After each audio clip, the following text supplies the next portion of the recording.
Great. I'm joined by Paul Henriksen, one of our development coaches here at the Lions. Paul, the NEAFL team remain undefeated and they played their second game at the Gabba and set the AFL boys up nicely for the afternoon. Yeah, it's always an important day for our guys. We really focus on setting up the day for the whole football club because we get that first opportunity. And I know our players enjoy the thrill of getting that early crowd into the Gabba who are coming in obviously to see the AFL guys play, but yeah, our guys get a real kick at it. And at the moment, we've got a number of listed players. I think we played with 21 on the weekend.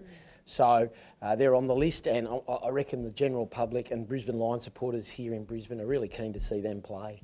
And we were up against the Suns, who are a bit injury ravaged at the moment. But what would you say were the key takeaways for the Lions?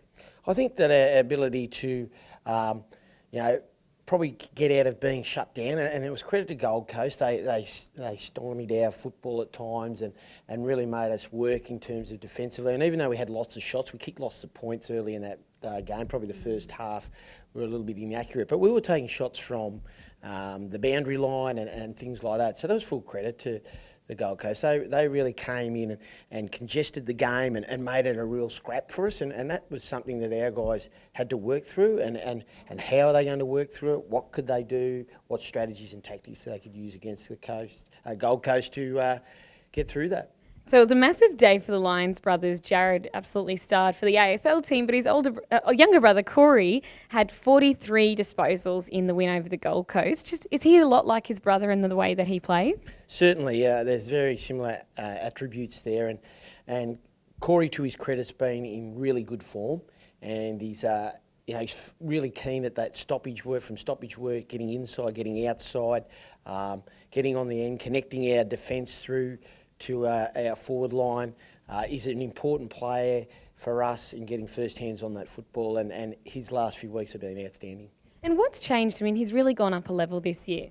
I think that the confidence that he's getting, that he can stand up at that NEAFL level and just actually get the hand on the footy, then use the footy and be an important player that we rate highly in our group. And Connor Ballenden returned from injury, but he's been playing a lot in the back line this season. But on the weekend, he was in the forward line and kicked 2 goals. Yeah, we've really developed Connor at both ends of the ground this year, and we've probably decided a little bit more in recent times to play forward. And he came off an ankle injury. He's had some time off with an ankle injury, so it was great. And people who watch him play just think he's a sublime kick and a beautiful kick of the football. But it was good to see him get his hands on the footy up forward, and again, a nice focal point for us to use going forward. So one of our Hyundai Helper Kids Lions Academy players, Noah Cumberland, he's just played in the Under-18 All-Australian Championships, and he was really strong for us on the weekend, kicking his first goal. Yeah, I think it was a great opportunity for him to come into our squad. I probably was a little bit at sea early on, but later in the game got to kick his first goal, and it was great. And our trademark about getting around those guys who kicked their first goal, it was exciting for him, and I think that he liked that opportunity, and he'll only get better from that, playing with those guys. It's really difficult. You've come through different squads at times, whether it's nationals, etc. Now he's around our group. We'll try and upskill him as quickly as possible to the way we want to play and how we play. So, it was really good for him to kick his first goal. And of course, we've got Sydney this weekend down at Blacktown. It's going to be a tough occasion, isn't it? Always tough against the Swans, and we've mentioned multiple times that we really rate them as a football club.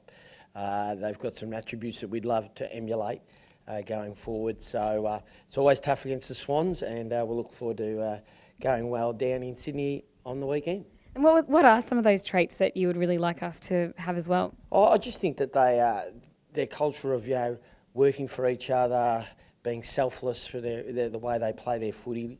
They're really, really important group. There's a brand that they like to play that they have all their players buy in. And it's just something that I think any footy club would like to emulate going forward. Thanks so much, Henry, and all the best this weekend. Thanks, Jace.